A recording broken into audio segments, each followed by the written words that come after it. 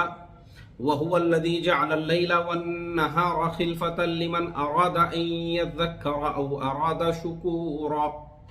और वही है जिसने बनाए रात और दिन बदलते उस शख्स के वास्ते, चाहे ध्यान रखना या चाहे शुक्र करना।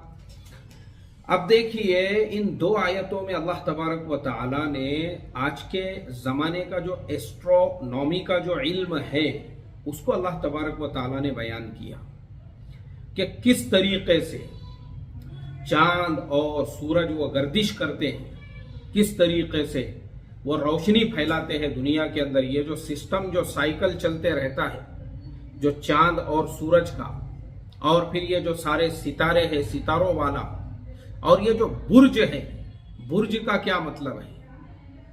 अब आज का जो साइंस है उसने जब इन आयतों के ऊपर गौर व फिक्र किया और जब उन्होंने इसके ऊपर रिसर्च किया तो बहुत सारे साइंटिस्ट तो मुसलमान हो गए ये पढ़कर कि ये 1450 साल पहले कुरान करीम में अल्लाह तबारक व तआला ने जो बयान किया है, आज के जमाने का जो एस्ट्रोनॉमी का इल्म है वो इसका इकरार कर रहा है। वो आज ये सारी चीजों को समझ रहा है कि चांद कैसे गर्दिश करता है, सितारे कैसे गर्दिश करते हैं, सूरज वो अपने मकाम पर किस तरीके से मुस्तकीम है। इसी तरह से जो दिन और रात का इसके अंदर अल्लाह तबारक व तआला ने जो यानी जैसे दिन होता है फिर उसके बाद में रात होती है, और दिन रात जो है वो जो होती है चांद सूरज की वजह से वो जो गर्दिश उनकी चलते रहती है। और इसी तरीके से उस जमाने के अंदर जो लोग सफर किया करते थे, अब आप बहुत हैरत करोगे मेरी इस बात को सुनकर। मेरी वो किताब जो है ना, एक्चुअल में यहाँ बॉक्स में रखी हुई है, जो किताब मैं आपको बताना चाहता था, लेकिन फिर भी मैं देखता हूँ यहाँ पे उसका दूसरा हिस्सा अगर मौजूद होगा तो मैं आप लोगों को बताता हूँ। मेरे पास में डिस्कवरी चैनल वालों की एक किताब है, ये नेशनल ज्योग्राफिक जो चैनल है ना, हाँ मिल गई किताब है यहाँ पर, नेशनल ज्योग्राफिक जो चैनल है उनकी मेरे पास में एक किताब है। उस किताब का नाम है 1001 inventions, the enduring legacy of Muslim civilisation, यानी मुसलमानों के दौरे हुकूमत के अंदर जो 1001 इन्वेंशंस हुए। अब देखिए मैं आपको बताता हूं इस इन्वेंशंस में से ये सबसे पहला जो इन्वेंशन में से ये एक जो इन्वेंशन आपको नजर आ रहा है, ये देखिए आपको सामने मेरे जो नजर आ रहा है ना, ये क्या है आप बताइए मुझे। ये कुरान करीम की इसी आयत को सामने रखकर बनाया हुआ एक जीपीएस सिस्टम है। जीपीएस सिस्टम आज आपने गूगल के अंदर, गूगल मैप में आप देखते हैं उसमें एक जीपीएस सिस्टम होता है। दुनिया के आप किसी भी मुल्क का सफर कीजिए, समंदरों के अंदर आप सफर कीजिए, या फिर आप जो है बसों से सफर कीजिए, ट्रेन से, आप कार चला रहे हो, मोटरसाइकिल, तो आज लोग जो है गूगल मैप की मदद देते हैं। और अपने मोबाइल में एक जीपीएस सिस्टम होता है, जब हम उसको ऑन कर देते हैं तो गूगल मैप में हमको रहबरी रहनुमाई मिलती है कि किस तरीके से हमको सफर करना है। अब आप हैरत करोगे कि आज से सैकड़ों साल पहले कुरान करीम की इसी आयत को सामने रखकर जो मुस्लिम साइंसदां थे उन्होंने ये जीपीएस सिस्टम बनाया था। और ये जो जीपीएस सिस्टम है ये कैसे काम करता था?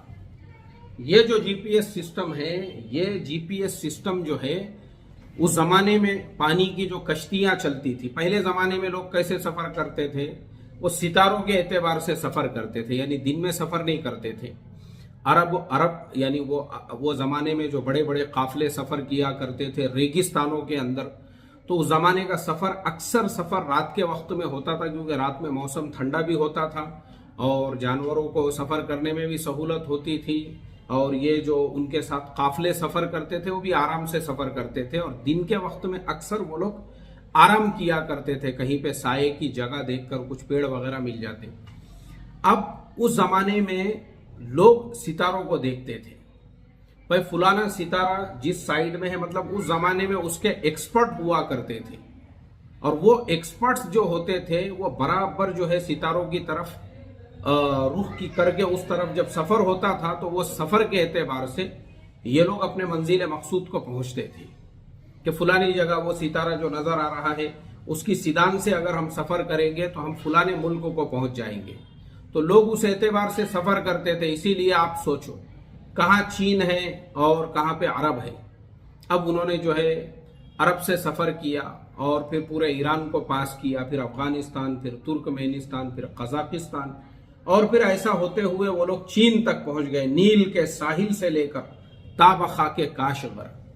अल्लामा इकबाल ने जो कहा, तो नील के साहिल, नील कहाँ है? वो है, नील का साहिल कहाँ है? नील का साहिल अफ्रीका में है। अफ्रीका से वो अफ्रीका से होते हुए एशिया के दूसरे कोने तक वो लोग जो पहुंचते थे इसी तरीके से सितारे और सैयारों की मदद से। फिर उस जमाने में कुरान करीम की इन्हीं आयतों पे गौर व फिक्र करके उस जमाने के जो मुसलमान साइंसदान थे, उन मुसलमान साइंसदानों ने ये जो जीपीएस सिस्टम है इसका उन्होंने इन्वेंशन किया, इसका आविष्कार किया, उन्होंने ये बनाया। और मार्केट के अंदर जब ये उस जमाने का जीपीएस सिस्टम देखो, इसके अंदर पूरे जो है ना मुल्कों के नाम हैं, और ये अलग अलग सीमतों के नाम हैं, और अलग अलग रुख के नाम है इसके अंदर, और उसके अंदर एक छोटा सा एक ऊपर में जो है एक एरो बना हुआ है। वो लोग समंदर में जब सफर करते थे तो फिर ये जीपीएस सिस्टम के एतबार से सफर करते थे, और वो उनको बराबर से नेविगेट करता था कि आपको इधर सफर करना है। अब मुझे बताइए ना, वो जमाने में जो समंदरों में सफर होता था, समंदरों के अंदर भी वो सितारे सैयारों के एतबार से सफर करते थे, लेकिन अब समंदर तो समंदर है। जमीन के ऊपर तो भी किसी तरह से आदमी जो है, किसी पेड़, किसी पौधे, किसी बस्ती का आदमी को एक तरह से सफर के अंदर जो है रहबरी हो जाती है कि भाई थोड़े दूर चलने पर ये बस्ती या ये शहर आता है, फिर उसके बाद अगला शहर आता है, और फिर रास्तों पे कदमों के निशान भी होते हैं। बाज मर्तबा ये भी एक रहबरी का जरिया होता है। लेकिन आप सोचिए समंदर में आदमी किस तरह से रहबरी हासिल करेगा। तो मुसलमान साइंसदानों ने ये नेविगेशन सिस्टम आज से सैकड़ों साल पहले, इस किताब के अंदर 1001 है, ये नेशनल ज्योग्राफिक वालों ने छपाई हुई किताब है, 1001 इन्वेंशन है। तो वो जो नेविगेशन वाला सिस्टम था वो जब वजूद में आ गया तो मतलब उस जमाने में एक इनकलाब आ गया तिजारत के और कारोबार के लाइन से, और फिर जहाजों के जरिए से बड़े बड़े जहाजों में तिजारत का माल जो है वो बगदाद से, फिर बगदाद से जो है वो किसी और मुल्क में, और उस मुल्क से इस मुल्क के अंदर समंदरों में ऐसी कश्तियां चला करती थी। इस तरीके से समंदरों के अंदर जो है तिजारतें होती थी, कारोबार होते थे। ऐसे बड़े बड़े दुनिया के मरकज थे वो मुसलमानों के उस जमाने के अंदर। तो इसीलिए मैं अक्सर मेरे वीडियोस में और अपनी बातों में मैं हमेशा यही कहता हूं, इस्लाम फाका कशी, गुर्बत, भीख मांगने वालों का मजहब नहीं है। इस्लाम ने ऐसे बड़े बड़े ताजिर पैदा किए थे जो पानी के जहाजों में जो है तिजारतें और कारोबार किया करते थे।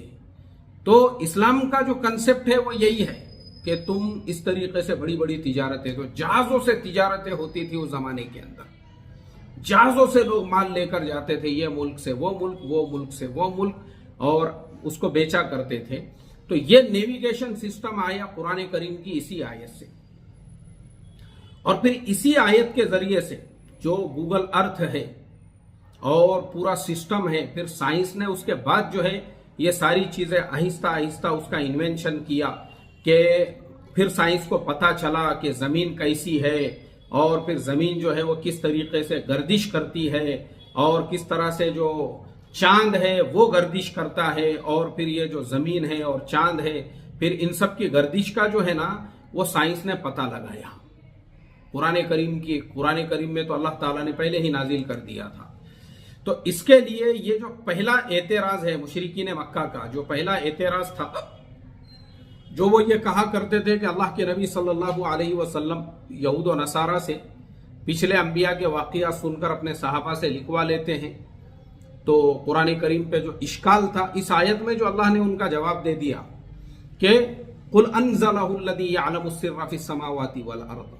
देखो अल्लाह तबारक व तआला सारे भेद जो ज़मीन और जो आसमान के हैं उनको जानता है। अब आसमान के भेदों को अल्लाह ने बयान किया, फिर ज़मीन के भेदों को भी अल्लाह तबारक व तआला ने बयान किया। अब मैं आपको वो भी समझा के बताता हूँ।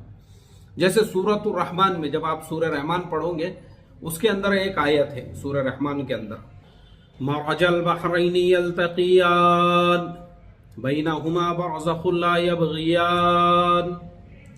देखो ये कुरान करीम की आयत है सूरह रहमान की, जिसके अंदर अल्लाह तबारक व तआला ने उन दो समंदरों का जिक्र किया है और बहरैन कहा है। बहरैन कहते हैं दो समंदरों को।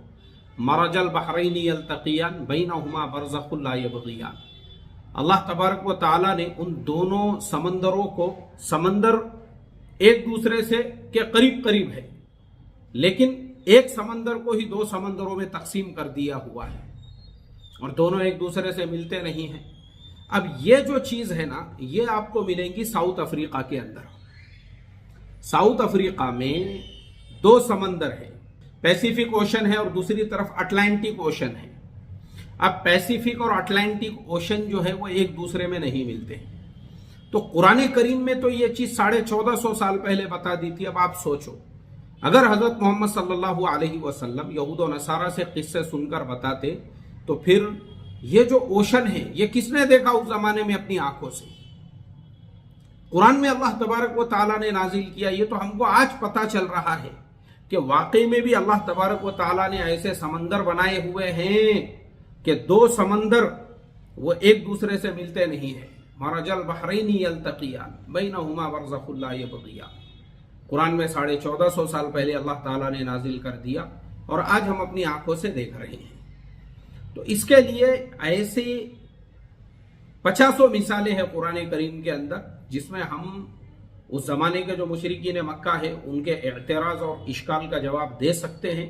लेकिन खुद अल्लाह तबारक व तआला ने उनको इसका जवाब दे दिया, कुल अनज़लहु अल्लज़ी यअलमु सिर्रा फिस समावाति वल अर्द।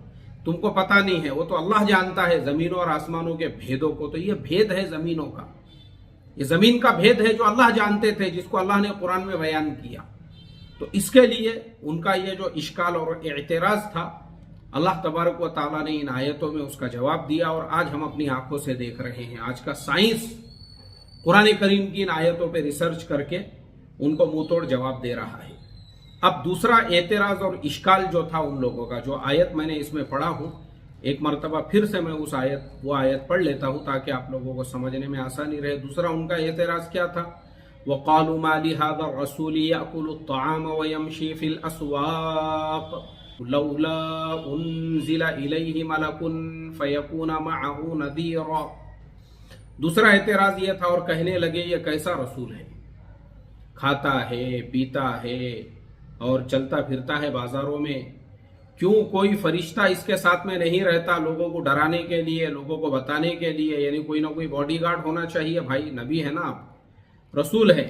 तो ये उनका एतराज था कि नबी और रसूल है तो नबी और रसूल जो है उन्होंने तो कहीं गोशा नशीन रहना चाहिए था, लेकिन ये नबी और रसूल तो ऐसे हैं जो बाजारों में चलते फिरते हैं, आम लोगों की तरह से खाते पीते हैं, तिजारत भी करते हैं, लोगों को तिजारत का मशवरा भी देते हैं, तिजारत सिखाते भी हैं।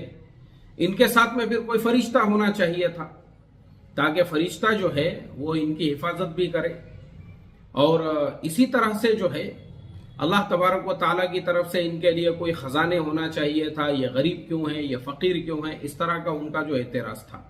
वो ये कहते थे कि ये रसूल आम इंसानों की तरह खाते पीते नहीं बल्कि फरिश्तों की तरह खाने पीने की ज़रूरियात से मुस्तगनी और अलग होते हैं। और ये भी ना होता, कम अज़ कम इनके पास अल्लाह की तरफ से इतना खजाना या बागात होते कि इनको अपने कमाने की और माश की फिक्र ना पड़ती, बाजारों में चलना फिरना ना पड़ता। इसके अलावा इनका अल्लाह की तरफ से रसूल होना हम कैसे मान लें?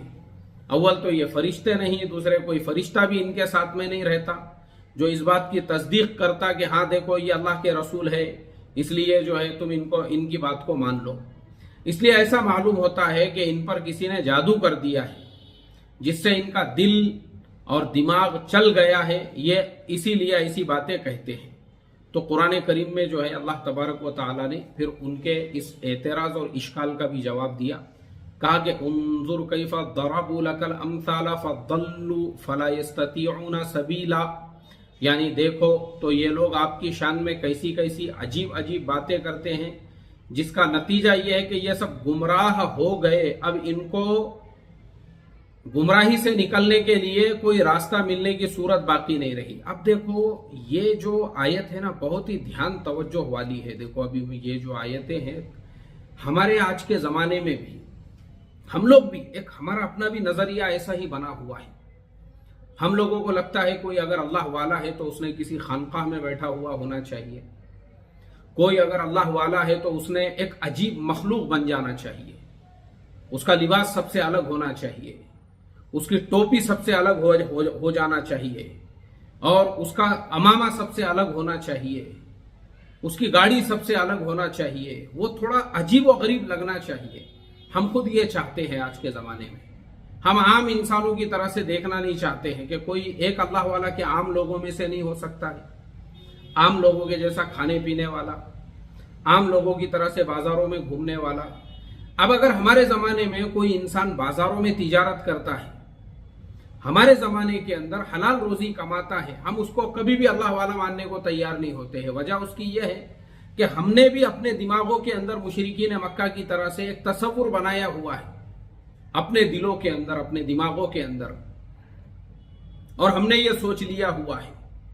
इसी वजह से ये तमाम बातों की वजह से ही फिर क्या हो जाता है कि लोग खुद अपने आप को ऐसी कोई शख्सियत बनाने में लग जाते हैं, कोई ऐसी हस्ती बनाने के अंदर लग जाते हैं। फिर वो खुद ये चाहते हैं कि उनके भी कुछ खुदान हो, वो कहीं पे तशरीफ ले जाए तो उनके जिंदाबादी के वहां पे नारे लगे। वो खुद ये चाहते हैं कि वो अजीब व गरीब मखलूक नजर आए लोगों के दरमियान में। और ऐसे लोग फिर बहुत सारे लोग जो है बहुत कम उम्री में ही उनके अंदर बहुत सारी नज़ाकतें पैदा हो जाती है। आप देखो आज मार्केट के अंदर आपको ऐसे ही जिन लोगों के ऊपर बुजुर्गी का गलबा हो जाता है, वो 14-15 साल की उम्र में, फिर उसके बाद 20 साल 25 साल, क्योंकि उन्होंने देखा हुआ होता है दूसरे लोगों को, उनको लगता है भाई बुजुर्ग बनना है तो पहले मेरे अंदर नज़ाकतें आना बहुत ज़रूरी है। इसके लिए बुजुर्गी के लिए वो कम उम्री के अंदर ही जो है ना इतना अपने आप को नाजुक बना लेते हैं कि उनका दुपट्टा ओढ़ने का जो है अंदाज बदल जाता है, लोगों से मुसाफा करने का अंदाज बदल जाता है, मुलाकात करने का। और कम उम्री के अंदर बहुत सारे लोग वो अपनी दाढ़ी भी सफ़ेद करना शुरू कर देते हैं। ये भी मेरे आज तक समझ में नहीं आया। मैंने बहुत सारे लोगों को देखा हूँ, खुद मेरी उम्र के है, मेरी उम्र या फिर मेरे से जो है थोड़ा बहुत 19-20 का फर्क होगा, उनकी पूरी दाढ़ियाँ सफ़ेद हो चुकी है। तो मैं सोचता हूँ भाई तुम्हारी दाढ़ी अगर सफ़ेद हो गई है तो तुम अपनी दाढ़ी में जो है आपने मेहंदी लगाना चाहिए। सुन्नत है अल्लाह के नबी सल्लल्लाहु अलैहि वसल्लम की, और हदीस से साबित है। ये हदीस से साबित है। मैं आपको हदीस से साबित करके ये चीज़ बताता हूँ। आप देखो यह हदीस आपको मुंतखब हदीस में मिलेंगी कि हज़रत अबू बकर सिद्दीक़ रज़ी अल्लाह तआला अन्हु के जो वालिद है, फ़तह मक्का के बाद हज़रत अबू क़हाफ़ा, हज़रत अबू बकर सिद्दीक़ रज़ी अल्लाह तआला अन्हु उनको अल्लाह के नबी के पास लेकर पहुँचे। तो ये जुमला है हदीस की किताब में कि उनके जो दाढ़ी का कलर है वो बर्फ़ की तरह से हो चुका था, यानी उनके जो बाल है बर्फ़ की तरह से। बर्फ़ कैसे होता है, बिल्कुल उसको अरबी में उसमें सगामा का लफ्ज़ इस्तेमाल किया गया है कि वो पूरे बर्फ़ की तरह से जो है उनकी दाढ़ी सफ़ेद सफ़ेद नज़र आ रही थी। अल्लाह के नबी सल्लल्लाहु अलैहि वसल्लम ने उनको कहा कि तुम्हारी दाढ़ी सगामा यानी पूरी तरह से बर्फ़ की तरह से नज़र आ रही है, बेहतर होता कि तुम अपने दाढ़ी में खिजाब कर दें। याद रखो ये सारे लोग, हर ईमान वाला इसको सुने। और ये हुक्म देने की वजह ये थी कि यहूद वो भी दाढ़ियाँ रखते हैं, यहूदी दाढ़ी नहीं काटते हैं, यहूद भी दाढ़ियाँ रखते हैं, लेकिन यहूदी अपने दाढ़ियों का खिजाब नहीं करते।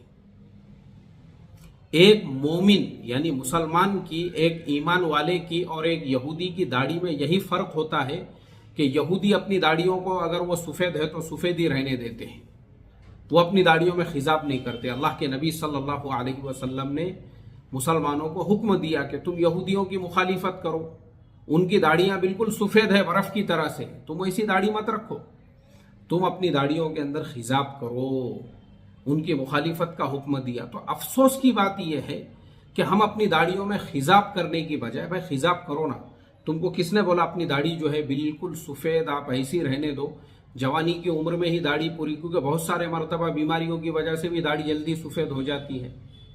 बहुत सारी मरतबा तो मैंने देखा हूँ, बहुत सारे लोग हमारी अपनी एज के हैं या 19-20 का फर्क होगा, उन्होंने पता नहीं किधर से अपनी पूरी पूरी दाढ़ियां सफ़ेद की हुई है। किस लिए? बुजुर्ग बनने के लिए, ताकि अभी से मेरे अंदर बुजुर्गी झलके, अभी से मैं लोगों को बुजुर्ग नजर आऊं। तो बुजुर्गों वाली जो सिफत होती है, बुड्ढों वाली, कम उम्री है, अभी 30-35 साल की उम्र है, बुड्ढों की तरह से हाथों में जो है हाथों के अंदर लकड़ियां आ गई हुई है, बुड्ढों की तरह से। क्यों? ताकि बुजुर्गी, वो बुजुर्गी की निशानी है। अब इनको बुजुर्ग बनने का है तो 30-35 साल की उम्र में ही हाथों में लकड़ियां आ गई है। बुजुर्ग बनने का है तो 30-35 साल की उम्र में ही दाढ़ियां पूरी जो है सफेद कर रहे हैं अपने हाथों से ही केमिकल लगा के। बुजुर्ग बनने का है तो बहुत सारे व्हील चेयर पे बैठ गए हुए हैं। क्यों? बुजुर्ग बनने का है।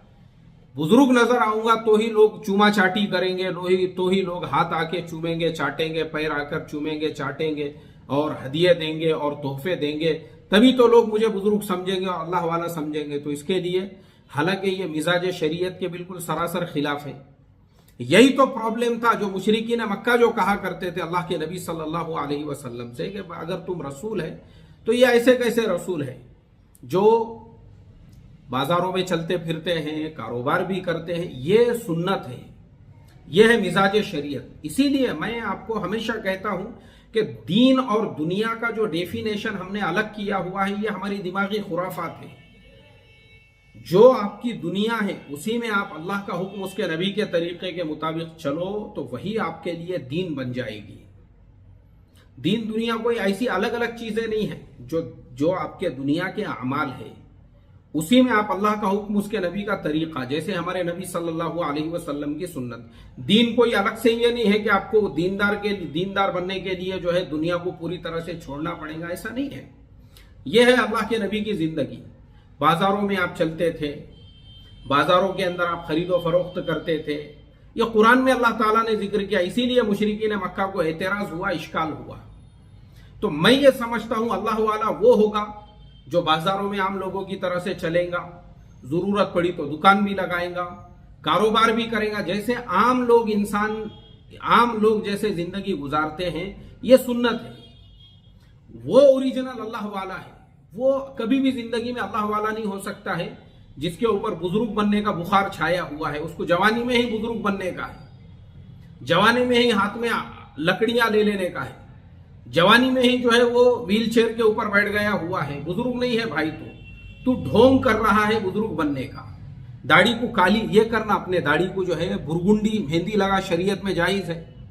पूरी तरह से जो काली होती है उसके लिए कुछ शराइत है। जैसे कोई आदमी अगर सरहदों पे हिफाजत करने वाला है उसको शरीयत ने इजाजत दी। कोई आदमी अगर उम्र रसीदा है और उसने किसी जवान लड़की से निकाह किया, उसको शरीयत ने इजाजत दी है, ताकि उसको ऐसा महसूस ना हो कि मेरा जो शोहर है वो तो बुढ़ा है, उसकी दाढ़ी तो सफेद हो रही है। ऐसी हालत में वो अपनी दाढ़ी को काला खिजाब भी लगा सकता है, इसकी गुंजाइश है। लेकिन ये मसला है शरीयत का। लेकिन आप बुरगुंडी तो लगा सकते हैं, लाल तो लगा सकते हैं अपने चेहरे। बुजुर्ग क्यों बन रहे हो भाई तुम? जवानी की उम्र में बुढ़े क्यों नजर आना चाह रहे, ताकि लोग तुमको बुजुर्ग समझे? तुम्हारे जो है हाथों का मुसाफा, बुजुर्ग आ रहे हैं, हजरत आ रहे हैं। और हमने जो है ना इस तरीके से अपने दिलो दिमाग के अंदर भी ये समझ लिया हुआ है। इसीलिए मैं आपको वाकया सुनाता हूं। मैं झोपड़पट्टी एरिया की मस्जिद में इमामत करता था और मेरे एक मुसल्ली थे। अब मुझे इतनी हैरत हुई कि हम बैठे हुए हैं मजलिस में, ईमान और यकीन की बात चल रही है। वो बात खत्म होने के बाद मैं बैठता था कोने में कुरान करीम या तस्बीह पढ़ते हुए, तो वो आए मेरे पास में। तो बयान करने वालों ने कोई अल्लाह वालों का वाकया सुनाए तो मुझे बोलने लगे, बोले तुमको मालूम है क्या? मैं बोला जी बोलो। बोले वो फलाने ज़िले के अंदर जो है एक फुलाने बुजुर्ग रहते हैं। मैं बोला अच्छा। बोले वो 30 सालों से उनको किसी ने बाजार में नहीं देखा, वो कहीं नहीं जाते। बोले ना वो बाजार में जाते हैं, ना कोई खरीदो फरोख्त करते हैं, ना ही बोले वो। तो मैंने कहा वो बुजुर्ग कयामत तक भी नहीं हो सकता है। तो वो नाराज हो गए मेरे से। आपकी मालूमात के लिए बताऊं मैं उनके नाराजगी का जो सबब, उसके बाद में जो है उन्होंने मेरे से बातचीत करना भी बंद कर दी है। क्यों? क्योंकि वो मेरे पास में एक बुजुर्ग का प्रपोजल लेकर आए थे। तो मैंने उनको समझाया, मैंने कहा कि देखो अगर ये बात कोई जाहिल, कोई अनपढ़, कोई गांव का, खेड़े का, देहात का मुझे बोलता ना तो मैं उसको समझा सकता था। लेकिन आप जैसा इंसान जो अभी ईमान और यकीन की बात सुने आपने इतनी लंबी चौड़ी, और उसमें 1000 मरतबा यह कहा गया कि हमारे लिए कामयाबी अल्लाह के हुक्म उसके नबी के तरीके में है, और बार बार ये कहा गया कि हुजूर सल्लल्लाहु अलैहि वसल्लम के तरीके में 100% कामयाबी है, उनसे हटकर जो तरीके हैं उसमें 100% नाकामी है। तुम्हारी जिंदगी गुजर गई। मैं बोला ये सुनते सुनते बोलते बोलते, मगर वो दिल में आया नहीं तुम्हारे दिल में आज भी यही बैठा हुआ है कि एक इंसान जो 30 साल से बाजारों में नहीं गया, एक इंसान जो आम लोगों के साथ में मिलता जुलता नहीं है, आम लोगों की तरह से मस्जिद में नमाज नहीं पढ़ता है, तुम उसको अल्लाह वाला और बुजुर्ग कैसे समझ सकते हो? बुजुर्ग और अल्लाह वाला वही होगा जिसकी जिंदगी में सुन्नतें होंगी। जिसकी जिंदगी में सुन्नत नहीं है और जो अल्लाह के नबी के नहज से हटा हुआ है, भले वो अपनी दाढ़ी को कितना भी सफेद कर ले, वो कितना ही व्हील चेयर के ऊपर बैठ जाए, बुजुर्ग नहीं हो सकता है। वो बुजुर्ग बनने के लिए सुन्नत रसूल सल्लल्लाहु अलैहि वसल्लम का जिंदगी में होना जरूरी है। तो यहाँ मुशरिकीन मक्का के ये जो सारे इश्काल थे, अब मैं आपको बताता हूं। देखो ये अल्लाह के नबी आखिरी नबी है, कयामत तक अब कोई नबी नहीं आने वाले। तो आपकी ये भी जिम्मेदारी थी कि आप उम्मत को एक मुकम्मल दीन देकर जाते। अगर अल्लाह के नबी ऐसा नहीं करते थे तो हमारे जमाने के ये जो मन घड़त बुजुर्ग और ये जितने भी दाढ़ी को सफेद करने वाले, केमिकल लगा के और 30 साल की उम्र में व्हील चेयर पे बैठ जाने वाले, इन्होंने तो तमाशा कर दिए हुए होते थे। इनके पास तो दलाइल होती थी कि अल्लाह के नबी भी कभी बाजार में नहीं निकले। इसलिए अल्लाह ताला ने हर वो काम जो कयामत तक आने वाली इंसानियत को सिखाने का था, अल्लाह के नबी हमको वह सिखाकर चले गए। करोड़ों रहमतों और दुरूद का नुज़ूल हो हमारे नबी पाक सल्लल्लाहु अलैहि वसल्लम के रोज़े अक़दस और रोज़े मुक़द्दसा पर। अल्लाहुम्मा सल्ली अला सय्यिदना व हबीबना व शफ़ीअना व मौलाना मुहम्मदिन व अला आलि सय्यिदना व हबीबना व शफ़ीअना व मौलाना मुहम्मदिन व बारिक व सल्लिम। सुब्हान रब्बिका रब्बिल इज़्ज़ति अम्मा यसिफून व सलामुन अलल मुरसलीन वल्हम्दुलिल्लाहि रब्बिल आलमीन।